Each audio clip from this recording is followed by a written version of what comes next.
What is up, everyone? This is the Jose Show. I hope everyone's having a great Thursday. It is a pretty windy day today, and I'm actually enjoying it because I do enjoy the wind, and I've been enjoying it since I was a little kid, and it is pretty warm. Well, anyways, we have a lot of hot tea to spill in today's episode, so now let's get started.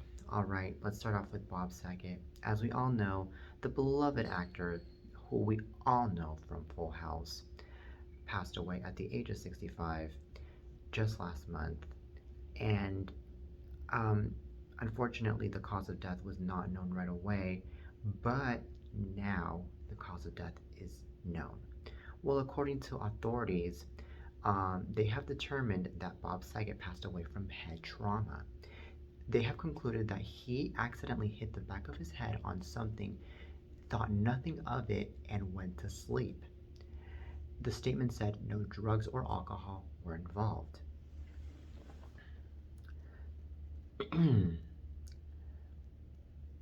So that's pretty much um, the whole entire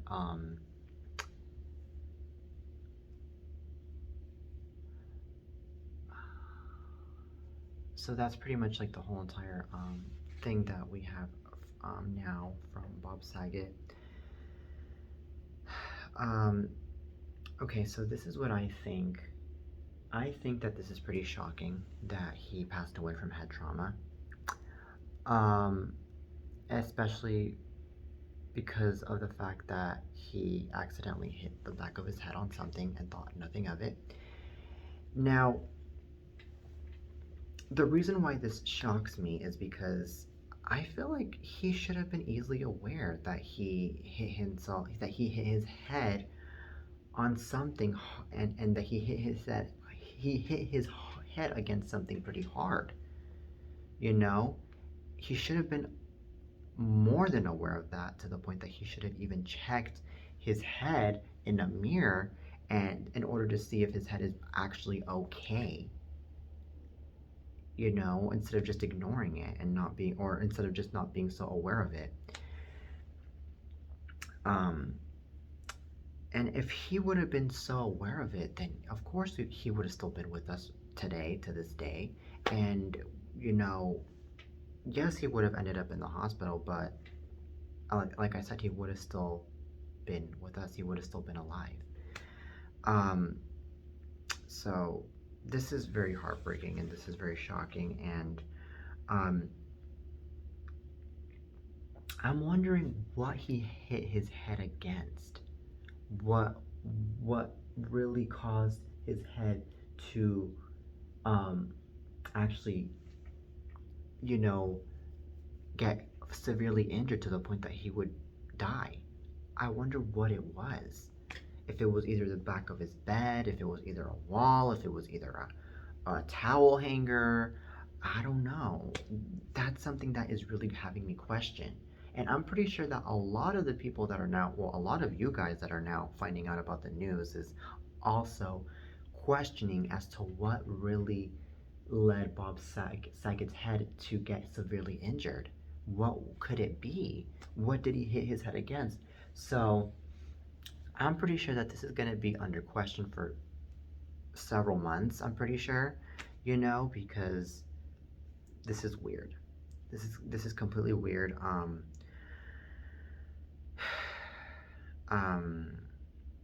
but now that I'm finding out about the news, now I am like very cautious to what I hit my head against. You know, now I'm getting a bit scared too if I ever like bump my head into something. So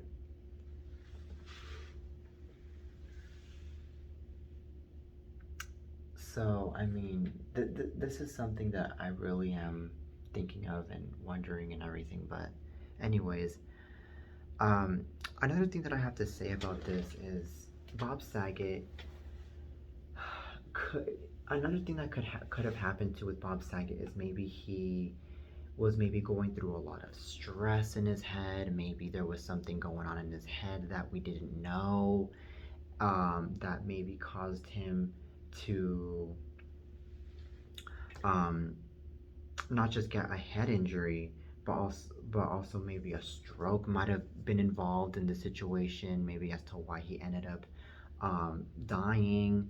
Because I mean, I know a lot of people out there, even myself. I mean, I've hit my head against something many times in the past, and I mean, I wouldn't die, you know. So maybe those factors might have been involved too. Maybe. Um, because I highly doubt that Bob Saget fell and hit his head. Because, I mean, come on now, he made it to his bed safely. Well, not safely, but he made it to his bed and um, successfully, and he lay down on his bed until he passed away. So I really don't think that he passed away by just hitting his head. I think there was more involved to it,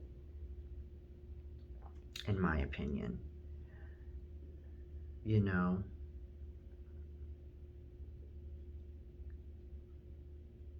So that's what I think.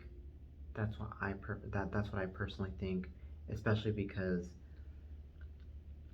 in my opinion, I mean, I think Bob Saget would be aware that he hit his head bad enough, and he would check in the mirror to see if it was perfectly fine, instead of just ignoring it and going all the way, and then getting up. I mean, instead of just ignoring it and then going to bed.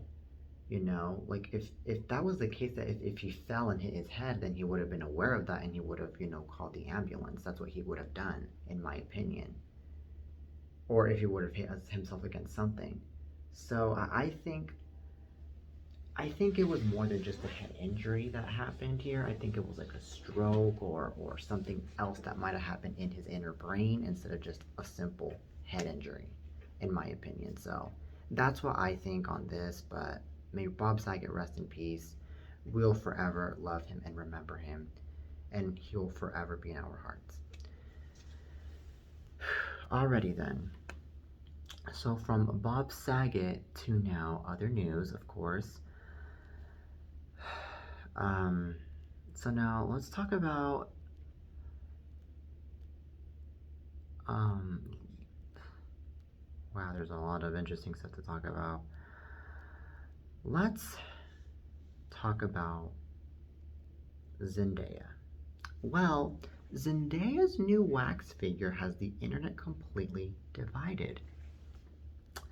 Shortly after the Madame Tussauds wax museum unveiled their wax figure version of Zendaya, some fans of the 25-year-old expressed their disappointment, with one even tweeting she deserved better.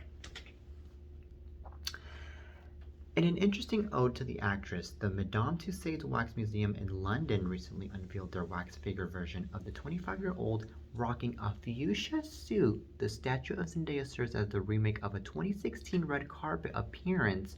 However, shortly after images of the wax figure hit the internet, fans began debating just how close or how off the resemblance actually is to her. As one person tweeted, "How does this both look like her and look nothing like her at the same time? Like, when you zoom in close to the face, it looks like her a bit, but absolutely not from a distance. Usually it's the opposite. What sorcery is this?" That's what one person tweeted. And then another person tweeted saying, "I see what they're going for, but the proportions of every aspect are a little off." And then another person said that she deserved better. All right then. But in spite of the critical response, some users also came to the museum's defense, with one person tweeting, "Am I tripping because I think it looks like her? It looks better than a lot other figures we've seen." And then another person said, "Why is everyone acting like it doesn't look like her?" So, okay, so this wax figure is having mixed reviews, and debates. And it's gonna happen to other wax museums, anyways, you know? And it's gonna happen to other wax figures too. Like, a lot of people are gonna debate too with other wax figures that are gonna come out from other artists in the coming months, that's for sure. And they're gonna go off and say, oh, it doesn't look like her. Oh, it does look like her. Oh, it does look like him. It doesn't look like him. You know, they did the same thing with Ariana Grande when Ariana Grande's wax figure came out in the Madame Tussauds wax figure museum too. A lot of people were debating and saying that it didn't look like her. It did look like her, and same thing happened with um, Taylor Swift, Lady Gaga. You know, a lot of people were just going in, debating and debating and debating, and I mean, it's because here's the thing: wax figures are pretty tricky with the image that they put because what happens is that these artists that do these wax figures, they are really good artists, but they are very um they're human beings too, you know, the people that do these people aren't perfect, the ones that do these wax figures. They're human beings. They see one thing, but at the same time they can get some things a bit off because you know because because these people just are doing the best they can from what they see and their perspective. You know, they're not perfect in their creativity since they are human beings. And another thing that I have to say is when it comes to doing wax figures of human beings, it could be very tricky just having to, it could also be very tricky too, just having to compare the real life person to actually making the person as a wax figure. Because, I mean, when you're doing a wax figure, you're not putting in bones and muscles, you know, in the wax figure. You're just basically putting in other things in the figure in order to make the wax figure.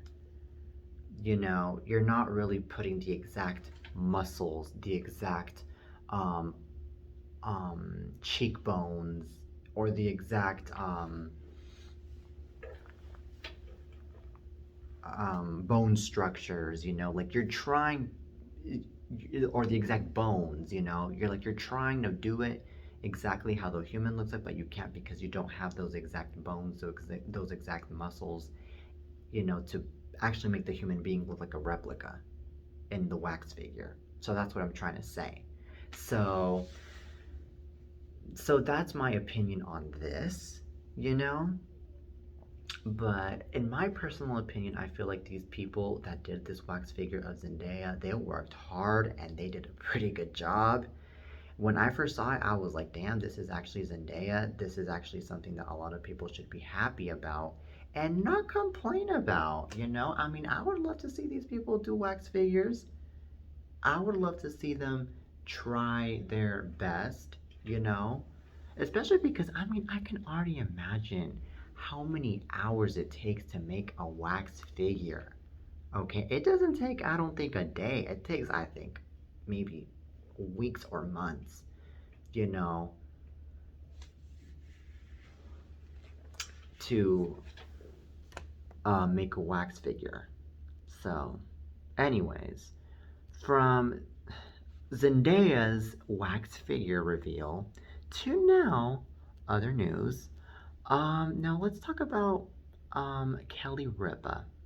Well, Kelly Ripa reacts to fans commenting on her hairstyles.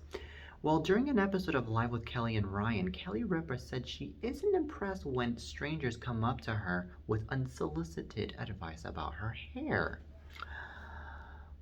Kelly Ripa said has had enough of this hairy situation. Well, every morning the daytime talk show host shares details of her life with co-host Ryan Seacrest on Live with Kelly and Ryan. Her candor makes many viewers at home feel like they have a strong connection or even a friendship with the morning show veteran. Um, but during the February 9th episode, Kelly acknowledged that maybe some fans feel a bit too similar.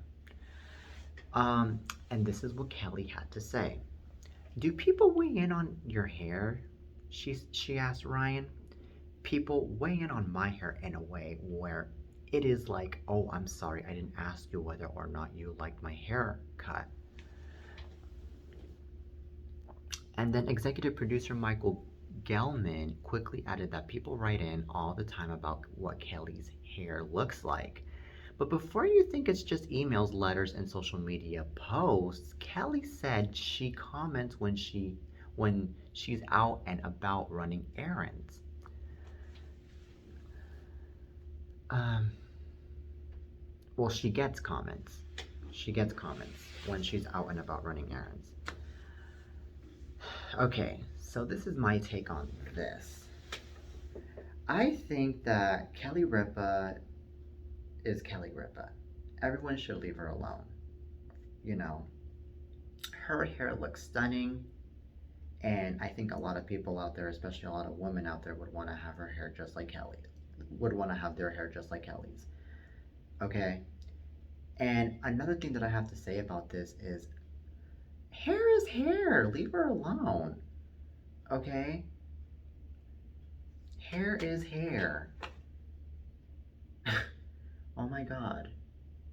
I mean, and what's even more interesting about this is that Kelly is the only person that they pick on when it comes to hair. Kelly is the only person they have to pick on. Like, come on now. Really now? Really? Ay, ay, ay. Even I would get so annoyed and even I would get very mad if people were to comment on my hair. You know, I would be like, people, ladies and gentlemen, my hair is my hair. My personal image, my image is my image. Your hair is your hair, and your image is your image. So that is that, okay? Enough is enough. That's what I would say. And by Felicia, that's what I would say to all those people if those people were to be coming up to me about my hair. Okay? And another thing that I have to say about this is come on now. We live in the 21st century where a lot of people should accept other people for their image because I know that back in the 20th, early 20th century, I mean, not just women, but everyone else would just get criticized for how they look, for how they do, for everything, you know, especially because in the times of, you know, of racism and all that, I mean, people would get highly criticized, especially, you know, people of color, they would get criticized for their hair and for a bunch of other things. And now, I mean, we are past that. We know better than that.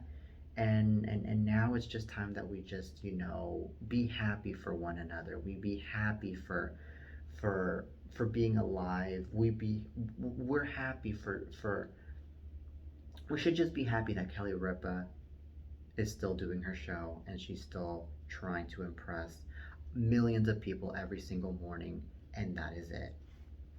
That is my take on this. We should just be happy for that, period. That she is there for us every morning. Alrighty then. So now from Kelly Ripa to now another interesting topic. Now let's talk about let's talk about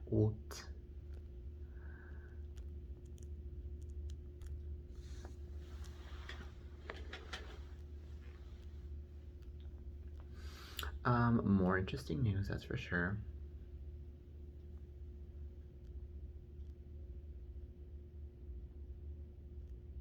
So let's chime in to Betty White. Well, as we know, the beloved icon and the beloved Rose from the Golden Girls passed away just over a month ago at the age of 99. And, well, anyways, we have a little story to talk about. Well, we all know, of course, Bea Arthur. She was the co star of Betty White on The Golden Girls. Bea Arthur played um, Blanche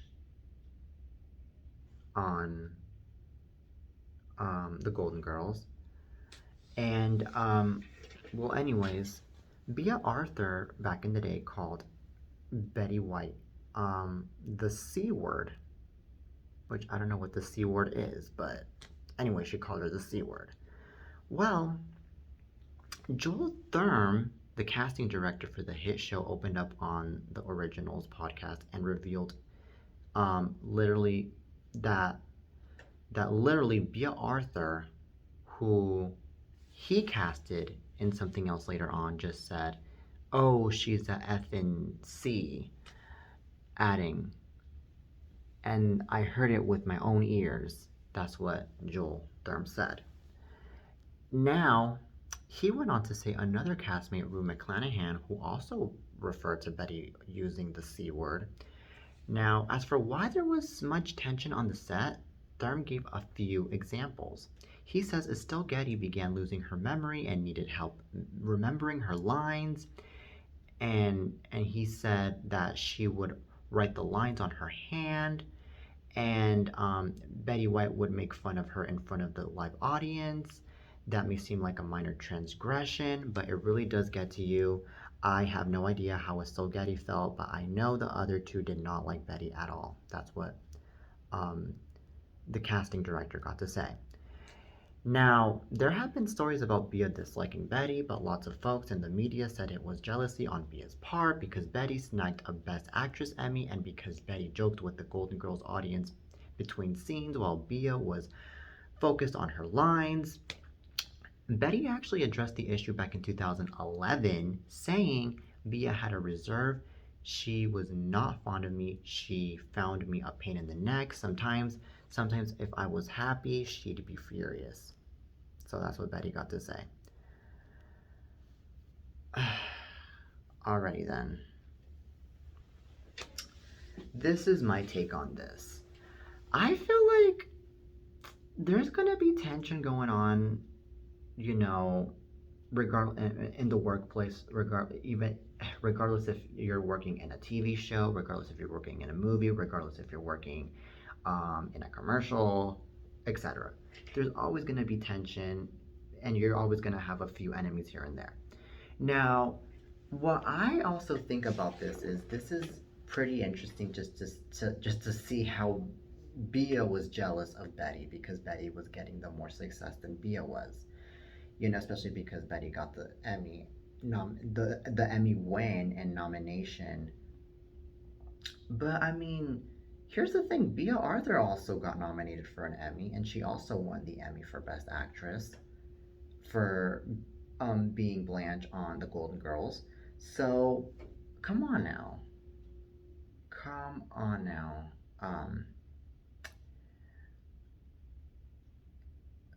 I don't think there's a reason for Bea to get so jealous either of Betty White, you know. And I mean, also, yes, it could be a bit irritating when when your castmates is joking around while you're trying to focus on your own lines, and you're just trying to do good in your job, but the other person isn't letting you. It can get hectic, it can get irritating, but I mean, Bea at the end of the day, she should have just acknowledged. She should have just been happy about the fact that she was sharing a show with the iconic Betty White. She should have just been happy. She should have just been, you know, grateful for that. In my opinion. Same with Rue McClanahan. I mean, she should have been happy too. I mean, all that jealousy, all that madness just should have been left aside, in my opinion. You know, and here's the thing: all of them should have been not just grateful and happy to be sharing a show with Betty White, But they should have also been happy and focused about the fact that the show was super successful, super iconic. It ended up being one of the best. It to this day it's still one of the best shows of all time. Um, they still re-air it in many networks. The show even won Emmys for Best Show back in the 80s, I remember when the show was on. And also, another thing that I have to admit is that the show was on for 7 years because of how successful the show was. 7 years. Seven. So, so I really do not see why Betty's castmates were going after Betty. I really don't know why. There should have just been friendliness going on, in my opinion. But all things aside, I mean, now I know that Betty White has now reunited with all of her castmates in heaven. Now that she passed away, and I'm sure that now Betty and her castmates are now creating a great connection now in heaven, and now they are, um, you know, fixing their stuff now up in heaven. That's for sure. So let's just look at it that way now, and let's just forget about whatever happened between the both of them in the past, and move on from there. So, alrighty then. So now, from Betty White and her feuds with her castmates on the Golden Girls to now Rihanna. Well, as we all know, Rihanna is pregnant, and she is pregnant with her first child with her partner, A$AP Rocky. Um, and well, Rihanna wanted to make sure everyone was up to speed on her pregnancy. So she flaunted her baby bump during a night out in Santa Monica. Rihanna likes what she likes, which is why she hit up her favorite restaurant, Giorgio Baldi, and wow, check out the outfit. Well, I can't show it to you guys here, but she wore a very stunning outfit, ladies and gentlemen, in the restaurant.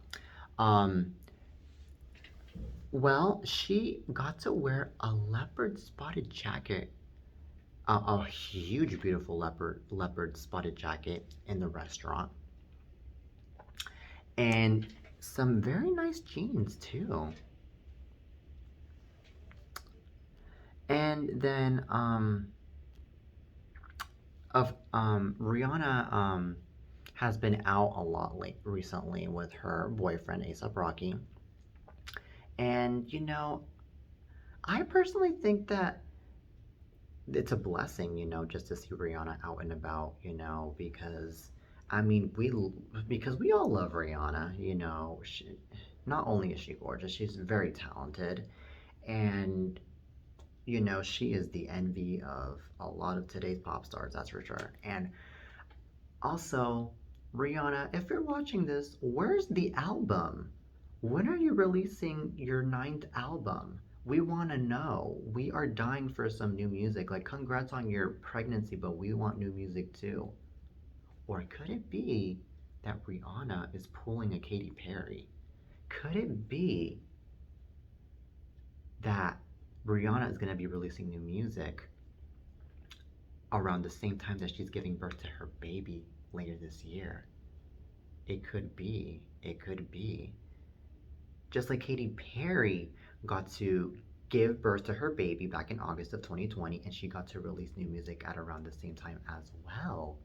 I never thought of that. It could be. Who knows? I don't know.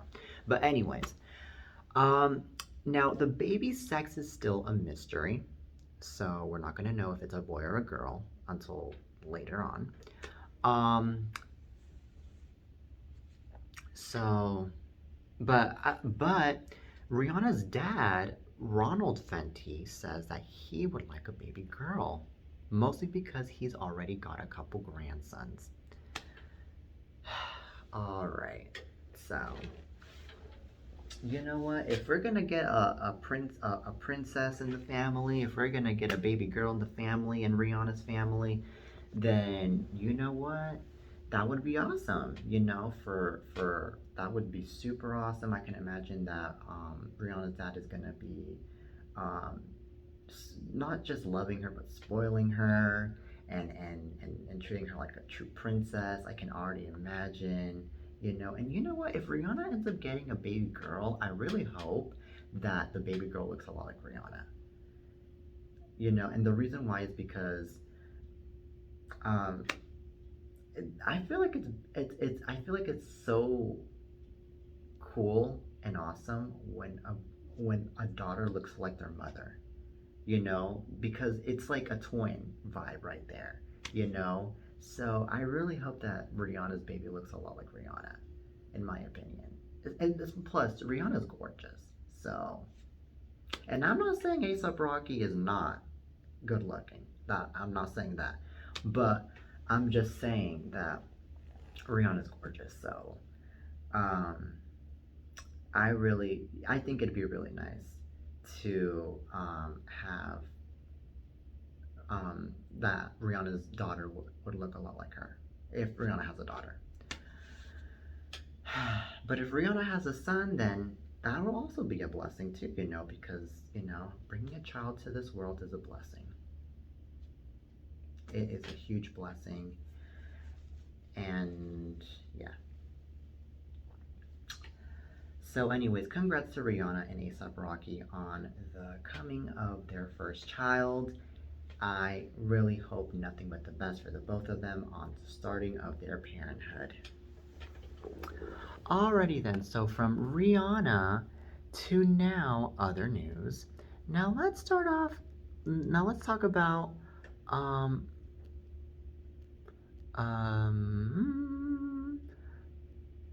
Sandra Bullock. Alrighty then, Sandra Bullock sells condo in building Lindsay Lohan once flooded. Okay, this is quite interesting news. Well, Sandra Bullock should get deep in the real estate game because she just made hundreds of thousands of dollars from selling her condo. So that's actually pretty interesting. And that's actually a blessing right there that she's making a lot of money off of that condo. That is a huge blessing right there. Now, in my opinion about Sandra Bullock selling her condo, I mean, the woman is rich, so she can do whatever she wants, She is rich. She can find herself a better home for herself. She can find a better place for herself where she can have her own privacy. So, yeah, that's my take on that. That is my take on that.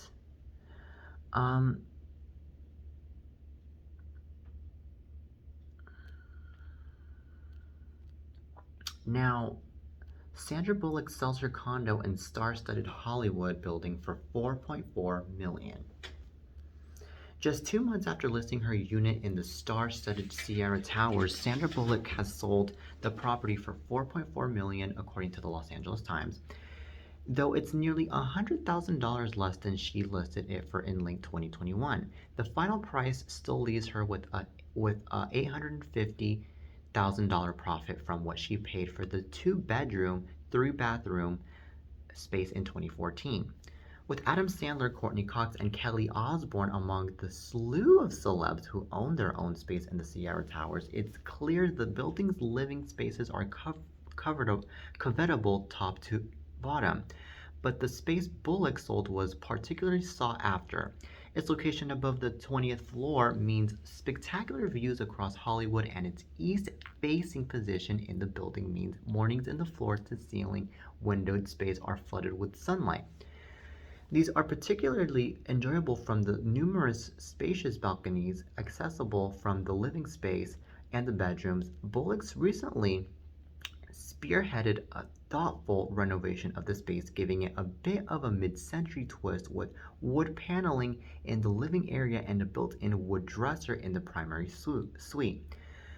The custom cabinetry in the kitchen and primary bathroom make a stylish statement without distracting from the beauty of the wrap-around view. All right, that's all the deets on Sandra Bullock's condo that she is selling. Um, okay. So, you know what? For those of you that have all the money of the world, go ahead, check out well, is she still selling it? No, never mind. She didn't. She already sold it. Never mind. I was gonna say, for those of you that are interested, buy it. But no, she already sold it. But anyways, now this is my take on this on Sandra Bullock. Now that she sold her condo, I think that Sandra Bullock, she has all the money of the world. She has the right to do whatever she wants. And I'm sure that she found herself a better place to live in and a better place where she can have her own privacy, you know? So let's just put it at that.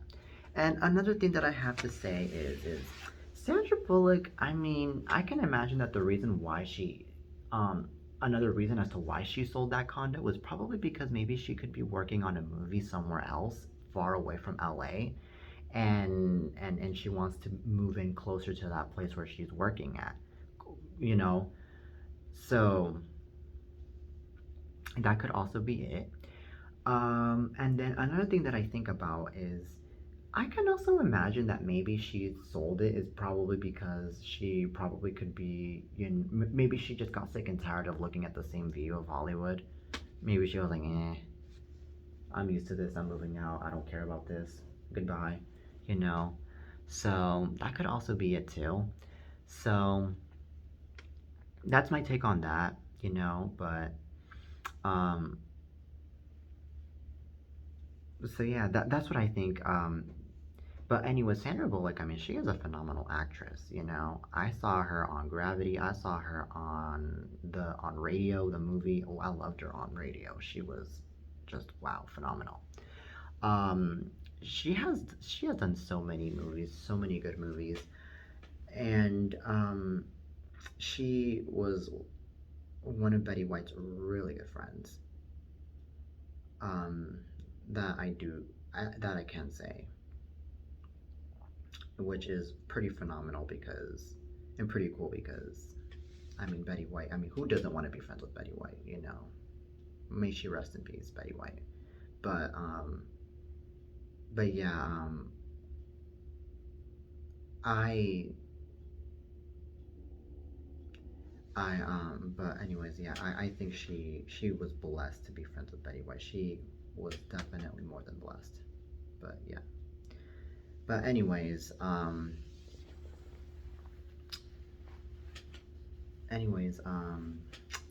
yeah, I mean, may she have a good time in her new home now that she sold that home that she sold. And also, I just wish her nothing but the best in her other home. I hope that the other home gives her a lot more happiness, a lot more comfort, and a lot more to offer. Um, so yeah, that's all I have to say. But anyways, someday, eventually, I'll live in Hollywood. Not now, but eventually, when I get more famous and I get more publicity in me. So, but of course, my life will be private. For those of you that are wondering, I don't want anybody going into my house if I ever end up living in Hollywood. um, and yeah. Also, if I ever end up getting famous, y'all, I mean, the contacts are limited. Just saying, the contacts are limited. If I don't know you well, then you can hit me up on Instagram, but that's it. But if I know you well, you feel free to contact me all the way if I know you well. And if I especially if I've known you since my earlier days, like now. Just saying. And you can be more than welcome to come to my house if you know me that well and if I know you super well as well. So that's all I have to say. But that was kind of off topic of me to be talking about. But anyways, that is it for today's show, you guys. I hope you guys enjoyed today's episode of the Jose Show. Please make sure to follow me on Instagram, on Twitter, and subscribe to my YouTube channel.